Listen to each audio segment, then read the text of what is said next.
네, 안녕하세요. 자, 이번 재활 시간에는 이 바이셉스 텐던의 손상에 대한 치료와 재활에 대해서 좀 얘기를 해보도록 하겠습니다. 여러분들 이제 슬랩 병변이라는 거 알고 계실 텐데요. 이제 superior labrum, 뭐 biceps anterior to posterior 이렇게 긴 이름을 줄여서 슬랩이라고 하고요. 현장에서 이제 많이 보실 수 있는 그런 손상입니다. 어, 슬랩이라는 것 또한 이 바이셉스 텐던의 문제이기 때문에 같이 다뤄볼 수 있도록 주제를 마련했습니다. 슬랩은 사실 이 바이셉스 손상, 회전근개 손상보다 좀 간과되는 경향이 있고요. 그레이드를 우리가 크게 뭐 네 가지 단계로 나눴을 때 의외로 낮은 그레이드 손상이 있는 선수들이나 일반인들이 좀 있습니다. 물론 우리 이 로테이터 커프가 어깨의 안정성을 다이나믹한 안정성을 아주 많이 도와주는데요. 이 바이셉스 또한 안정성에 있어서 아주 큰 역할을 합니다. 그런데 조금 간과되는 부분이 있어요. 그래서 여러분들이 그 부분에 대해서 좀 해부학적 구조에 대해서 왜 이 바이셉스 병변에 대해서 이제 중요한지, 그리고 뭐 바이셉스 문제 또는 이제 이것이 좀 다른 형태인 슬랩으로 나타날 때 어떤 식으로 접근하면 좋을지에 대해서 얘기를 한번 해보도록 하겠습니다.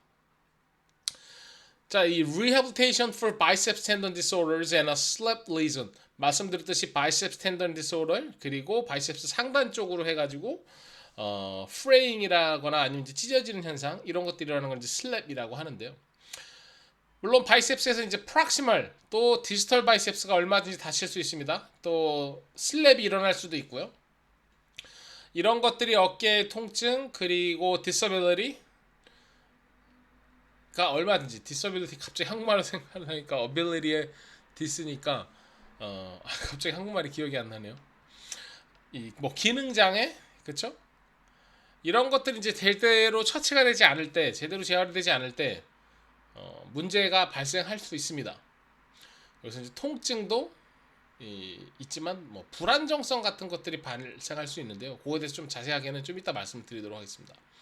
바이셉스 텐던 인주리는 흔하고요. 그리고 이게 이제 많이 문제가 되는데 특히 오버헤드 애틀리트 이렇게 공 던지는 스포츠 또는 라켓을 때리는 스포츠에 있어서 그리고 리프터한테도 이제 뭐 보디빌딩이라든가 아니면 이제 웨이트리프팅을 강하게 하는 분들에게도 나타날 수 있는 현상이 이 바이셉스 디소더와 슬랩입니다. 자, 그럼 우리가 뭐 재활을 접근하려고 할 때 항상 이 해부학적 구조에 대해서 잘 이해를 하고 그리고 관련 연구에 대해서 공부를 하고 또 현장의 경험을 통해서 현실에서는 어떻게 적용할 것인가 이런 것들을 좀 파악해 보는 것이 많이 도움이 될 것 같습니다. 자, 바이셉스라는 거는 정말 강한 forearm supinator고요. supinator. 그리고 이 수피네이션 좀 강한데 엘보 플렉서 같은 경우에는 이 수피네이터 기능보다는 조금 떨어진다. 이렇게 이제 표현을 하고 있습니다.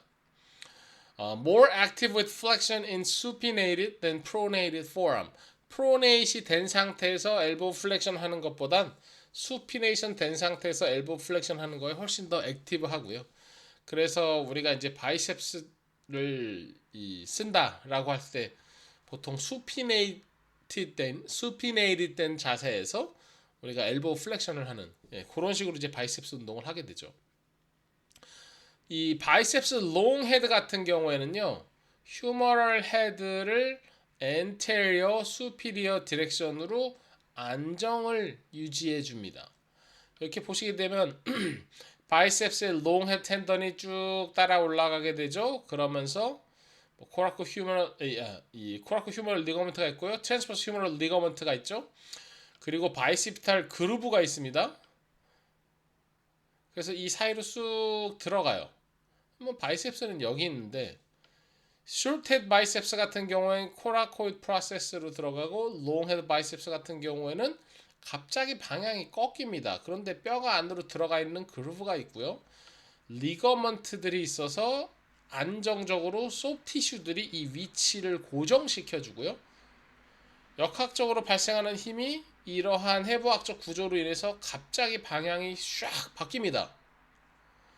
그러면서 레이브럼의 상단에 붙어 있어서 어깨를 이 레이브럼이 GH 조인트를 안정화시키죠. 플러스 뭐예요? 이 롱헤드 바이셉스 텐던이 수피리어로 휴머러스가 밀려나가는 거를 다이나믹하게 고정을 시켜주면서 이 그루브라는 홈 그리고 리거먼트를 통해서 앞쪽, 위쪽의 안정성, anterior superior ejection에 대한 안정성에 기여를 합니다. 또한 휴머러스가 비정상적으로 왔다 갔다 하는 거를 예방해 줍니다.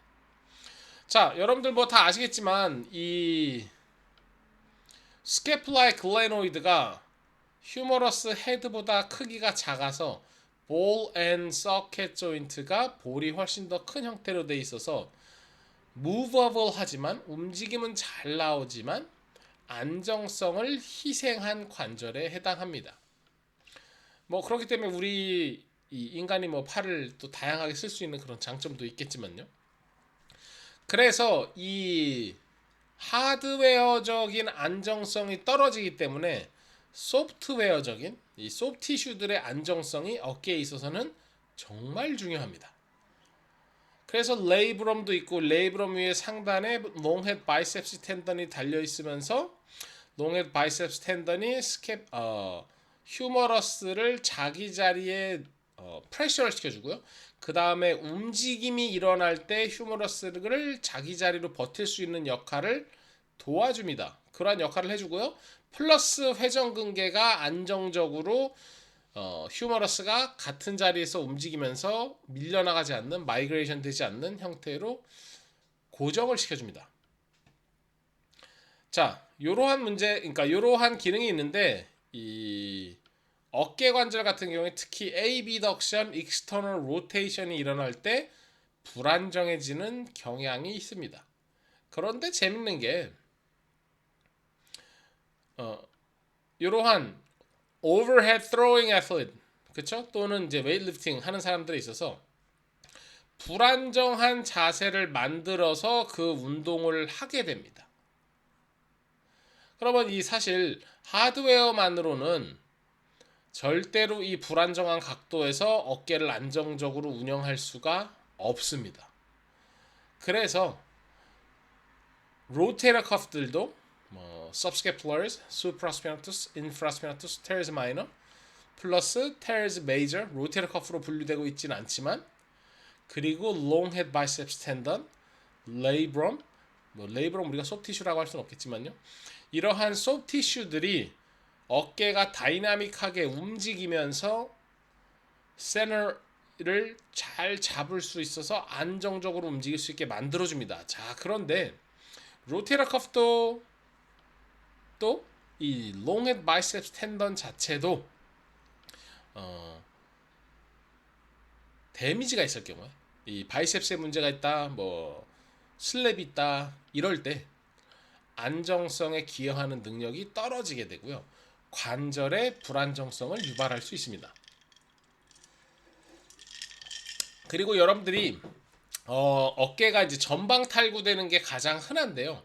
특히 이제 전방 탈구될 때 히스토리가 이렇게 abduction, external rotation에서 공을 때리려고 할 때, 뭔가를 잡으려고 할 때, 요럴 때 어깨가 빠지는 현상이 제일 많이 일어나죠. 전방 탈구에서. 예, 이러한 불안정한 자세가 있고 이를 회전근개와 바이셉스 등이 잡아주고 있는데 이것들의 기능이 떨어지면서 정상적으로 움직임이 잘 안 일어날 수 있고 당연히 이 GH 조인트의 센터가 잘 잡히지 않으면서 움직이게 되고요. 이렇게 되면 숄더 캡슐 또한 다른 로테이터 커프 또한 그리고 여기에 있는 지금 트랜스버스 휴머럴 리거먼트나 크로커 휴머럴 리거먼트에 그 불필요한 텐션을 줄 수가 있게 됩니다. 이렇게 되면서 어깨가 불안정하게 되고 정상적으로 관절이 중심을 잡고 움직이지 못하게 되면서 작은 트라우마들이 어깨에 발생하게 되고요. 이것들이 누적되거나 또는 한 번의 어떤 그 미케니즘, 강한 트라우마틱한 미케니즘으로 인해서 손상이 일어나게 됩니다. 자, 그럼 이제 슬랩에 대해서 좀 한번 얘기를 해보도록 하겠습니다.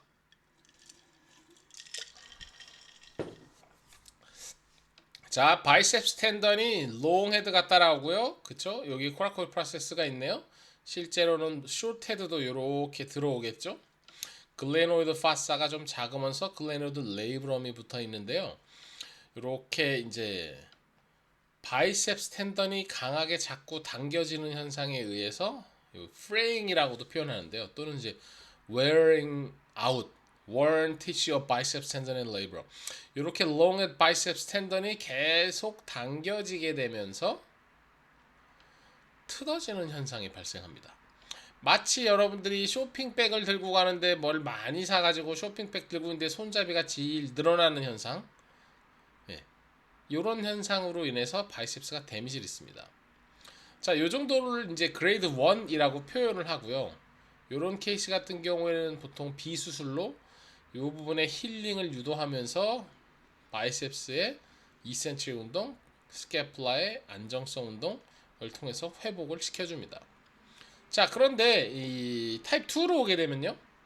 말씀드렸듯이 타입 1 같은 경우 여기 나와 있죠. Degenerative fraying of the superior labrum, but the biceps attachment to the labrum is intact. 바이셉스가 확실히 붙어 있는 거예요. 그래서 불안정성을 많이 일으키지는 않습니다. The biceps anchor is intact. 제대로 붙어 있어요. 하지만 타입 2로 오게 되면 이렇게 좀 뜯어져 있는 거를 표현해 놨죠. 타입 2 slap 같은 경우는 the biceps anchor has pulled away from the glenoid attachment. 이 glenoid attachment에서 좀 떨어져 있습니다. 자, 타입 2가 되면 벌써 이 롱헤드 바이셉스의 기능이 확 떨어져요. 그러면서 수피리어 쪽으로 아주 가벼운 인서빌리티가 발생할 수 있고요. 특히 여기서 이렇게 회전이 일어난다 또는 강하게 바이셉스 써야 된다. 이럴 때 어깨가 더 불안정해지는 현상이 발생합니다. 그러면서 이 상단의 통증이 발생할 수 있고 어깨 관절 전체의 통증이 발생할 수 있으면서 뭔가 근력이 뚝 떨어지는 이런 현상이 발생합니다. 그런 것들은 이제 타입 2고요. 다음에 이제 타입 3로 가게 되면 involve the bucket handle tear, 이 손잡이 모양으로 북 뜯어져서 줄 좀 늘어나게 되죠. The superior labrum 이렇게 늘어납니다. With an intact biceps anchor. 아직은 biceps anchor가 그래도 잘 붙어는 있습니다. 다만 이제 레이브럼 뜯어지면서 기능이 매우 떨어지죠. overhead athlete 같은 경우에, throwers 같은 경우에는 요런 것들을 좀 이 정도가 일어나게 되면 사실은 수술이 필요하다라고 판단합니다. 우리가 힐링을 아무리 일으킨다 해도 요것들이 이제 인텍돼서 붙질 않기 때문에요. 그리고 재활해서 통증은 줄일 수 있습니다만 이러한 오버헤드 트로잉, 힐링 운동을 할 때는 금방 데미지가 일어나고요. 또다시 급성기 손상이 일어나면서 어깨의 기능 부전이 강하게 발현이 됩니다. 이렇게 플랩이 되고 버킷 핸들 모양으로 레이브럼이 떨어지게 되고 스테이블 레이브럼 바이세스 컴플렉스 오브 글레노, 사실은 이제 레이브럼 전체까지는 아직 뭐 붙어는 있다 이렇게 판단되는데요. 이제 점차 진행이 되고 그 진행에 좀 가속도가 붙을 수 있습니다. 그래서 이 정도 진행됐다라면 사실은 운동선수라면 오퍼레이션 후에 재활하는 거를 저는 추천해드리고요. 관련 연구에서도 그렇게 얘기를 하고 있고요. 타입 4로 가게 되면 이거는 팔의 기능이 너무 많이 떨어지기 때문에 오퍼레이션 말고는 정말 힘듭니다. 일상생활에서도 사실은 팔을 조금이라도 쓸 경우에 통증이 자꾸 발생할 수 있고 불안정성이 크게 발생하기 때문에 여기서부터는 확실히 수술이 필요하다 이렇게 판단이 됩니다. 타입 4 같은 경우에는 물론 타입 3와는 조금 다른데 뭐 비슷하긴 하지만 the tear also extends into the biceps tendon. 이 biceps tendon까지 이제 찢어진 현상이 발생하는 거예요. 그래서 the torn biceps tendon and labrum are displaced into the joint. 이 torn biceps들이 조인트에서 좀 멀어진 현상이 발생해요. 여기서 우리가 이제 바이셉스를 쓰려고 노력을 하게 되면 어떻게 되겠어요? 당겨지겠죠? 그러면서 계속 데미지를 입히게 됩니다. 레이브럼도 떨어지고 바이셉스 텐던도 문제가 있기 때문에 바이셉스 텐던이 수피리어와 엔테리어 쪽으로 휴머러스를 고정해주는 능력이 거의 떨어지게 되고요. 그러면서 레이브럼 자체도 떨어지기 때문에 휴머러스 헤드가 글레노이드 레이브럼에 인텍돼서 움직일 수 있는 기능이 현저하게 떨어집니다. 그러면서 슬랩뿐만 아니라 로테러 커프의 기능이 계속 떨어져요. 이런 현상으로 인해서 로테럴 커프가 통증도 발생해요. 스패즘이 일어나서 근육도 기능이 떨어져요. 그러면서 점차 시간이 지나면서 로테럴 커프가 계속 데미지를 입고요. 그리고 기능이 점차 떨어지기 때문에 팔을 점차 못 움직이는 이런 현상이 발생하게 됩니다. 뭐 complex slab이라 해서 combination of two or more slab types, usually 2 and 3 or 2 and 4. 물론 바이셉스는 좀 안정적이지만 레이브룸 더 뜯어질 수도 있고, 바이셉스가 더 뜯었는데 레이브룸 덜 뜯을 수도 있고, 이런 현상이 분명히 발생할 수도 있습니다. 자, 이런 경우에 이러한 손상을 이제 슬랩이라고 하고요. 지금 이 그림 같은 경우에는 바이셉스가 아예 바이셉스를 수축하게 되면 이렇게 라운드 쉐입이 나와야 되는데, 바이셉스 텐던이 아예 끊어진 경우에는 이렇게 바이셉스가 확 구겨지는, 자, 이렇게 모양 생겼을 때는 우리가 프락시말 쪽 텐던에 럽처가 있구나, 또 바이셉스가 위쪽으로 뭉칠 때는 디스탈 쪽의 텐던에 문제가 있구나, 이렇게 판단을 할 수 있습니다. 자, 바이셉스 텐던은 어떻게 다치느냐? 물론 한 번에 다칠 수 있지만 디제너레이션, 이 가장 큰 원인이라고 할 수 있습니다. 가장 중요한 게 이제 overhead repetitive shoulder rotation activity가 계속 일어나게 되면서 이렇게 회전을 계속 하게 되는 거예요. 그러면은 여러분들이 이제 손가락으로 바이셉스 텐던이 이렇게 있다라고 생각했을 때 회전되죠? 그쵸? 이렇게 회전이라면서 요거를 이제 peelback mechanism이라고 하는데요. 바이셉스 텐던이 이렇게 짱짱하게 붙어서 레이브럼 상단에 붙어 있는데 자꾸 회전을 하는 거예요. 자꾸 회전을 하니까 어떻게 되죠? 이렇게 생각하시면 좋을 것 같아요. 뭐 줄이 하나 있으면 좋겠는데 줄이 없으니까 지금 제가 비닐이 있습니다. 그러면 이 비닐의 길이가 있잖아요. 그쵸? 그런데 얘가 회전이 되면요, 그 길이가 미약하게나마 줄어들게 됩니다. 왜요? 이 정상인 상태에서 계속 회전을 시켜봐요. 그럼 길이가 점점 짧아지게 되잖아요. 왜? 나선형 구조가 돼가지고 텐션이 증가하게 되니까. 그럼 이것들이 우리가 공을 던진다라는 건 이러한 것들이 계속 반복을 한다라는 거예요. 그쵸? 그러면 지금 레이브럼에 붙어있는 이 롱헤드 바이셉 텐던과 레이브럼 쪽이 닳아버리는 현상이 발생합니다. 그쵸? 이러한 문제로 인해서 롱헤드 바이셉스 텐던의 디제너레이션이 일어나고요. 인플라메터리도 얼마든지 일어날 수 있으면서 바이셉스에 문제가 생기네. 이런 것들이 문제입니다. 그 다음에 인서빌리티도 분명히 일어날 수 있습니다. 렉서리가 발생하게 되는데요. 이 리페러티브한 닳아버리는 웨어로 인해서 subscapularis도 태어가 될 수 있고요. biceps instability가 나올 수 있습니다. due to soft tissue overlying on a bicipital groove. 바이시피털 그루브 위에 있는 이러한 리가먼트를 보실 수 있죠. 이런 것들이 이제 확확 당기면서 리가먼트가 데미지를 입는 거예요. 그러면서 이제 바이셉스가 빠지는 현상이 일어날 수도 있을 테고요. 강하게 당겨주면서 슬랩 현상이 일어날 수도 있고요. 바이셉스 텐던이 자꾸 디제너레이트 되다가 끊어지는 바이셉스 테어가 일어날 수도 있습니다. 네. 이런 식으로 여러분들이 바이셉스 텐던 인저리에 대해서 명확하게 이해를 하셔야 되고요. 그리고 그 구조에 대해서 파악을 했기 때문에 어떤 식으로 치료와 재활이 접근해야 되는지 좀 아이디어가 나올 수 있습니다. 그리고 슬랩 레전 같은 게 이제 트랙션이 일어나죠. 이센트릭 계속 바이셉스가 필백 미케니즘이 일어나면서 또 직접적으로 이제 눌리는 현상이 자꾸 발생하면서 바이셉스 텐던이 다치게 되고요. 디스털 바이셉스 같은 경우에 바이셉스가 프락시말 쭉 디스털이 있겠죠. 디스털 바이셉스 같은 경우는 보통 이제 트라우마틱한 이벤트 강하게 했을 때 이제 다치는 경우들이 있습니다.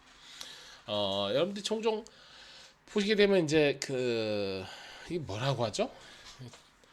얼터 그립 같은 거 이게 잡아가지고 데드리프트 같은 거 할 때 이제 바이셉스 끊어지는 거 볼 수 있고요. 또 이 팔씨름 같은 거 할 때는 이제 바이셉스 텐던이 끊어지는 것들도 볼 수가 있습니다. 이제 그럴 때는 디스털 바이셉스가 다칠 확률이 좀 더 높다라고 합니다. 자, 이렇게 바이셉스 텐던을 다치는 기전들이 다양합니다. 자, 그럼 이거 어떻게 접근하는 게 좋을까요? proximal biceps 문제 또는 슬랩 문제. 사실 이렇게 얘기하고 싶어요. 제가 케이스에 대해서 얘기하는 거를 좋아하는데 지금 제가 이제 슬랩 문제로 조금 고생을 하고 있습니다. 사실 4월쯤에 문제가 3월 말인가 4월쯤에 문제가 생겨가지고요. 제가 거의 한 2달 동안 재활 기간을 가지면서 웨이트 트레이닝을 가볍게 가져갔어요. 그래서 한 2주, 3주 전부터 5월 말부터 많이 좋아져서 웨이트 트레이닝을 천천히 무게를 올리다가 어제 또 어? 이렇게 툭 치는 이렇게 툭툭툭 몇 번 이렇게 쳤는데 그 흔들림으로 인해서 또 통증이 발생했어요. 그래서 또 아이스를 하고 오늘 상체 오늘 밀고 당기는 날이었는데 못 하고 복근 운동, 코어 운동만 했습니다.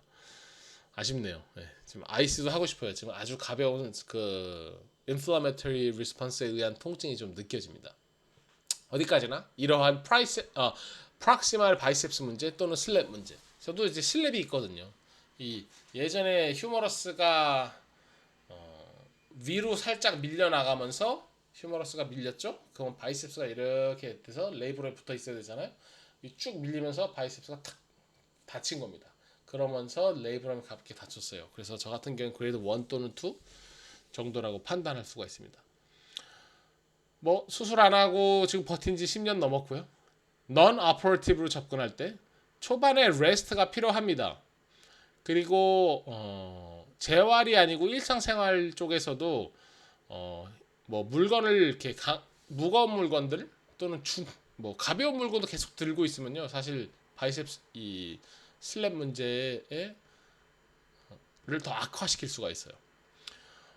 당연히 무거운 무게를 들 때는 갑자기 빨리 더 악화될 수 있기 때문에 이러한 액티비티에 대해서 휴식이 필요하고요. 그리고 주기적으로 아이스를 해서 어떻게든 이 인플라메터리 페이지를 짧게 줄여줄 필요가 있습니다. 초반에 통증이 너무 심할 때는 진통소염제도 추천을 합니다. 다만 진통소염제만을 먹는 거는 실수라고 판단됩니다. 왜냐하면 통증이 덜하기 때문에 어깨를 더 쓰게 되고 통증을 못 느낄 뿐이지 바이셉스 텐던과 레이브럼 문제는 가지고 있기 때문에 이를 썼을 경우에 데미지를 더 줄 수 있습니다. 그리고 급성기를 지내면서 차근차근 재활을 해야 되고요. 인젝션, 특히 이제 뭐 프롤 테라피 관련해 가지고 바이셉스 텐던 그리고 레이브럼 상단쪽에 대한 어떤 재생을 도와줄 수 있는 그러한 인젝션 저는 추천합니다. 자, 근데 이렇게 생각하셔야 돼요. 보통 인젝션 트리트먼트가 들어가게 되면 인젝션하고 쉬고 인젝션하고 쉬고 이러한 프로토콜로 접근합니다. 그 프로토콜은 잘못됐다라고 제가 말씀을 드리겠습니다. 자, 슬랩이라는 것도 분명히 손상에 대한 기전이 있고 요인이 있습니다. 그쵸?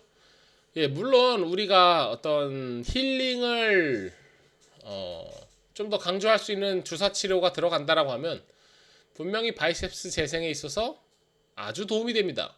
그런데 왜 이 바이셉스가 다쳤고 어떠한 기전으로 인해서 또 어떠한 다른 요인들에 의해서 바이셉스가 다쳤는지 이거를 파악할 필요가 있어요. 무슨 얘기냐면요.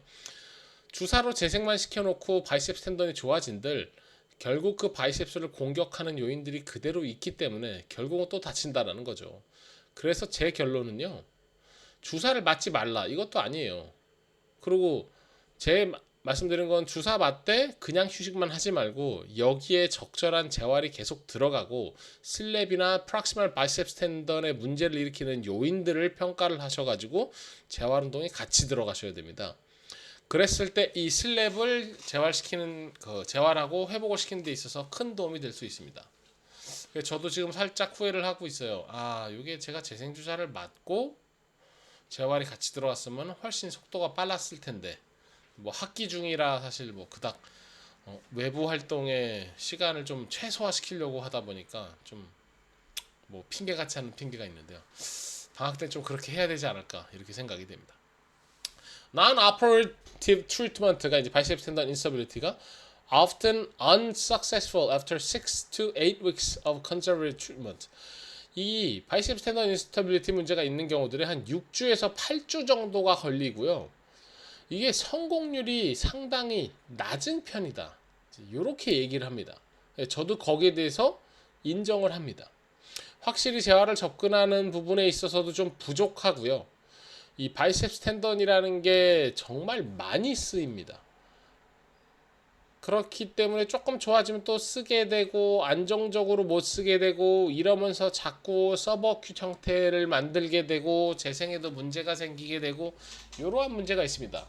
그래서 많은 경우에 이 슬랩이 그레이드 1이라고 해도 자꾸 문제가 발생하고 재활이 좀 어려운 경향을 보입니다.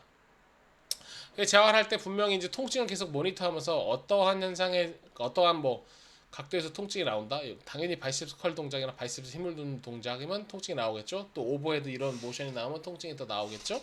붓기가 발생할 수 있는데요. 실제로 붓기를 여러분들이 보기는 어렵고요. 만졌을 때 열감이 느껴질 수 있습니다. 그렇다면 당연히 붓기가 있다라고 판단하는 거고요. 모션을 할 때 문제가 있을 수도 있고 바이셉스 움직임에 디스펑션이 있을 수도 있습니다. 어깨에서 이렇게 뚝뚝 소리가 나시는 분들 이 바이셉스 인스타빌리티가 있을 수 있는데요. 그럴 경우에 자 여러분들 경험하셨을 거예요. 손을 대보고 어깨를 이렇게 움직여서 또는 내가 그 소리가 나는 동작을 했을 때 내 손 아래서 딱딱 소리가 나는지를 판단할 필요가 있습니다. 그럴 경우에 내 손 아래서 소리가 난다 했으면 이제 바이셉스 인스타빌리티라고 판단을 해야죠. 페이즈 1 같은 경우에 그 급성 단계에선 페인 컨트롤이 상당히 중요합니다. 그래서 아이스를 하고 엔세드 레스트하고 상태를 애그러베이트 하지 않는 범위 내에서 패시브 레인지 오브 모션을 하는 거를 추천해 드립니다. 뭐 연구들에 대한 내용입니다. 이미 프루브가 돼 있다라는 거죠. 그러면서 이제 급성기가 지나가면은 액티브 레인지 오브 모션 엑서사이즈가 필요하고요. 스트렝스닝이 조금 빠르게 들어갈 필요가 있습니다. 다만 이 스트렝스닝 프로그램에 대해서 정말 조절이 필요해요.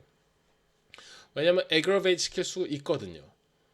그러면서 이센트릭 엘보 플렉션 엑서사이즈가 추가될 필요가 있습니다. 그래서 이 이센트릭 엘보 플렉션 엑서사이즈 같은 경우는 여러분들이 스케플라 플레인 쪽에서 시작하는 거를 추천을 해요. 뭐 이센트릭이라는 거 처음에는 뭐 아주 가벼운 무게에서 천천히 이동, 그러면서 뭐 0.5, 1kg짜리를 잡으면서 천천히 적용할 수가 있겠죠. 네. 그런 식으로 바이셉스 이센트릭 운동을 해주는 것들이 도움이 될 수 있습니다. 다만 중요한 게 그러면 슬랩이가 다쳤을 때 바이셉스 이센트릭 운동만 하나요? 라고 하면 정말 어리석은 판단입니다. 당연히 제가 말씀드렸듯이 스트렝스닝 운동, 재활 운동 전부 다 액티브 엑서사이즈 운동을 하면서 여기에 바이셉스 엘보 플렉션 쪽은 초반에는 아주 가벼운 컨센트릭, 이센트릭 운동을 해주시고 이러한 재활 프로그램이 진행되면서 통증이 더 애그러베이트 되지 않는다라고 하면은 그때부터 스트렝스닝을 조금 더 올리고 이센트릭의 부하도 천천히 올리면서 특히 견갑 안정화 운동과 회전근개 강화, 그래서 이제 어깨 안정화 운동을 단계적으로 같이 접근하라라고 추천해 드립니다. 왜 그러냐면 자 바이셉스에 문제가 생긴 거는 분명히 이 데미지가 가장 큰 거는 바이셉스 프락시말 쪽이지만 그 데미지를 주는 요인은 말씀드렸듯이 회전근개 문제, 스캐플라의 안정성 문제가 같이 있을 수 있습니다. 그렇기 때문에 재활은 복합적으로 들어가는 게 맞습니다. 자, 그러면 이제 페이즈 3로 오게 된다. 어느 정도 일상생활 할 수도 있고 재활의 강도도 좀 올라갈 수 있다라고 판단될 때 로테이터 컵, 스캐플라 스테빌라이제이션 반드시 같이 해주셔야 되고요. 이센트릭 엘보 플렉션은 점차적으로 계속 진행을 시켜주셔야 돼요. 그리고 잘 버텨준다 했을 때는 숄더 스테빌라이제이션 엑서사이즈가 다이나믹하게 들어갈 필요가 있습니다. 자, 물론 우리가 운동선수라면 당연히 다이나믹에 막 플라이 며칠까지 정말 할 게 많은데요. 일반인이라면 과연 우리가 어디까지 접근하는 게 맞느냐라고 여러분들이 생각할 수 있습니다. 그러면 이렇게 판단하시면 좋습니다. 이분이 얼마나 운동을 할 것이냐에 따라서 그 운동 수준 또는 약간 높은 정도까지 훈련을 시키는 것이 점차적으로 그래야지 그 분의 어떤 신체적 활동의 수준에 있어서 어깨가 잘 버틸 수 있다. 버틸 수 있는 수준으로 만들어준다. 이렇게 판단하시면 좋을 것 같습니다. 물론 시간이 많이 걸릴 수 있어요. 네, 다만 꼭 필요한 그런 과정입니다. 그런 식으로 슬랩을 접근해 주시는 걸 제가 추천을 해드려요. 그러면서 어떤 스포츠를 하게 된다라고 한다면 이제 리턴 투 스포츠를 하게 된다면요. 파워나 이제 스피드 빠른 것들 어떤 그 스포츠를 하는 데 있어서 어떠한 요구 사항이 있느냐에 따라서 그 정도 수준에 맞게 또는 약간 높은 정도로 점차 훈련을 시켜주면서 접근하는 것을 추천해 드립니다. 그럼 뭐 제가 지금 제 상황에 대해서 빗대어서 말씀을 드리자면요. 저는 더 이상 오버헤드 트로잉 동작을 하지 않아요. 뭐 안 해도 되겠지 이렇게 판단을 했습니다. 그리고 참 오랫동안 안 하고 있는데요. 몇 년 전에 한 2년쯤 전인가요? 아들이랑 롯데타워에 그 뭐라 해야 되죠? 그 어린이집은 아니고 그 키즈 카페. 네. 이렇게 애들이랑 이렇게 노는 데가 있어요. 거기 가가지고 보니까 이제 막 공 같은 거를 잡아서 막 던지면 화면에서 그 모션을 인식해가지고 그 마치 게임처럼 플레이하는 게 있더라고요. 정말 가벼운 플라스틱 공 요만한 거 비어 있는 거 그걸 통통 던지는 거예요. 맞아도 전혀 아프지 않을 수준. 그걸 아들이랑 신나서 몇 번 오른쪽으로 요렇게만 던졌더니 바로 통증이 또 증가하더라고요. 네, 뭐한 2, 30번 던진 것 같습니다. 그 가벼운 것들을. 사실 이제 그런 상태예요. 그래서 제가 이제 슬랩이 뭐 그레이드 1 또는 그레이드 2 또는 그 중간 정도라고 하지 않을까라고 판단이 되고요. 기전은 제가 아까 말씀드렸듯이 휴머러스가 슈피리어로 확 트라우마틱하게 밀리면서 발생을 했고요.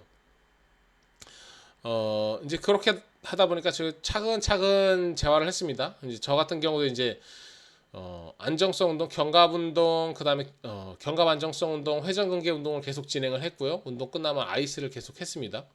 왜냐하면 이제 염증이 좀 발생하기 때문에 그걸 빨리 가라앉혀주고 통증을 줄이면서 재생이 잘 될 수 있게 그렇게 도와주는 식으로 이제 아이스를 계속 했어요. 그럼 이제 리턴 투 스포츠를 위해서 제가 뭐 굳이 하는 거는 가벼운 웨이트 트레이닝, 뭐 저강도 좀 중강도 정도의 웨이트 트레이닝이거든요. 이거를 하기 위해서 꾸준하게 재활을 해왔습니다. 근데 저는 솔직히 뭐 파워 하이어 스피드 엑서사이즈까지는 가고 있지는 않았어요. 그리고 바이셉스의 어떤 그 이센트릭 운동도 꾸준하게 진행을 했습니다. 처음에는 아무것도 없이 시작했고요. 테라밴드 노란 거 잡거나 아니면 뭐 0.5kg, 1kg 아령 들고 이센트릭만 했습니다. 컨센트릭 빼버리고. 그러면서 이제 차근차근 좋아지면서 바이셉스 컬이 한 4kg까지 올라갔어요. 보통 한 5kg 정도까지는 하는데 그런데 이제 어제 화장실에서 이제 비누가 안 나와서 비누통을 열어보려고 이렇게 땅땅땅땅 비누통을 두드리다가 그 충격이 이제 전해지더라고 어깨에. 그러면서 안 했어야 되는데 지금 상당히 후회를 하고 있습니다. 자 이런 경우에 저 같은 경우 이제 서벅지 상태잖아요. 그럼 아이스하고 안정적으로 해주면서 다시 이제 그 급성기를 넘기게 되고 판단을 통해서 재활 수준을 좀 낮추고 차근차근 다시 돌릴 필요가 있습니다. 그리고 일상생활에서 이제 제가 안 해야 되는 그러한 동작을 했기 때문에 이거에 대해서 명확하게 하는 게 정말 좋아요. 어떠한 동작이 이 사람한테 저한테 있어서 어깨를 애그러베이팅 시키고 상태를 안 좋게 만들기 때문에 통증을 유발시키고 운동을 하는 거에 제한이 또 늘어나고 기능 부전이 또 오래 이어진다. 이런 것들이 있기 때문에 그 안 해야 되는 동작들 이를 확실하게 상기시켜주고 그거를 좀 막는 게 좋습니다. 근데 얼마든지 그런 일들은 일어나요. 그럼 이제 다시 회복시켜주고 재차 이제 환기시켜 주셔가지고 그걸 조심하는 거를 추천해 드립니다. 자 이렇게 슬랩과 바이셉스에 대한 내용에 대해서 좀 말씀을 드려봤어요. 디스탈 바이셉스 텐던의 손상은 보통 이제 트라우마틱 현상에서 많이 일어나게 되고 이제 끊어지게 되거든요. 그러면 이제 디지털 바이셉스가 끊어질 때는 전 이렇게 추천하겠습니다. 약 50대 정도까지는 수술을 통해서 어태치하는 거를 확실히 추천을 하고요. 그 이상의 나이가 됐을 때는 수술의 예후가 또 달라질 수 있기 때문에 그건 이제 전문의와 상의해서 판단하는 것을 추천합니다.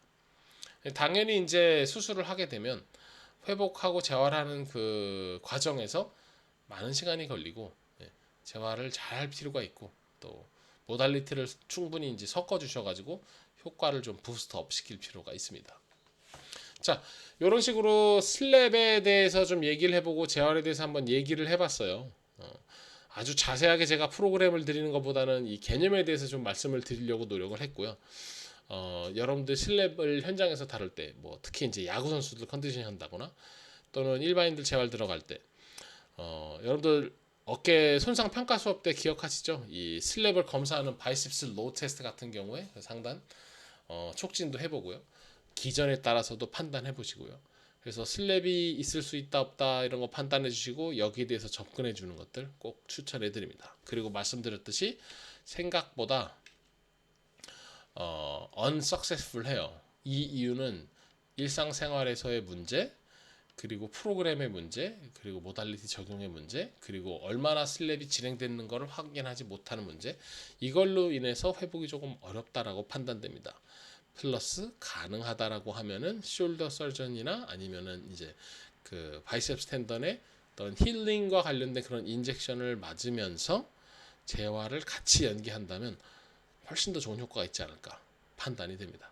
그래서 재활만 하는 것 또는 인젝션만 맞는 것보다는 그렇게 모달리티를 좀 컴바인 시켜서 여러분들이 스포츠학적 그리고 정형의학적으로 같이 접근해 준다면 손을 맞잡는다면요, 네, 분명히 훨씬 더 좋은 효과를 낼 수 있을 거다라고 이제 판단합니다. 자, 그러면 오늘 바이셉 텐던 그리고 슬랩 문제에 대한 재활에 대해서 한번 쭉 얘기를 나눠봤습니다. 이것으로서 우리 이번 수업을 마치도록 하고요. 여러분들이 바이셉스 문제, 슬랩 문제에 대해서 현장에서 접근할 때 조금 더 도움이 되셨으면 하는 바람입니다. 자, 수고 많이 하셨습니다. 감사합니다.